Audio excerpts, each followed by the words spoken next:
एमती आमे जदि प्राचीन कवि मानकर गोटे गोटे गीत गाइब राति पाई सकाळ हब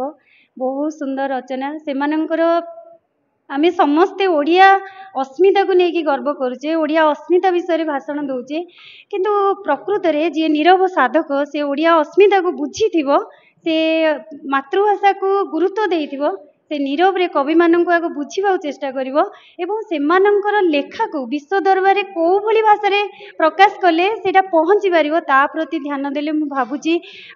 बेसी भलो हबो मु समस्त को निवेदन ओडिसावासी को निवेदन एवं जेते नेता मंत्री अछंदी मान्यवर मंत्री अछंदी समस्त को मोर निवेदन रहिबो भाषा विषय रे जेतिकी हमर चर्चा चली ओडिया अस्मिता को लेकिन जेतिकी आमे कथारे कहूचे ताकू प्रतिटी ओडिया हृदय बुझंतु प्रतिटी ओडिया प्राण रे से बसीभूत रुहंतु तेबे प्रत्येकटी कवि तांकर मर्यादा नार्य दाबी पाइबे एवं आम भाषा आउरी उच्चतर भाषा हो पारिबो एवं ताहा मध्य विश्व रे गोटे स्वतंत्रता पाइबो।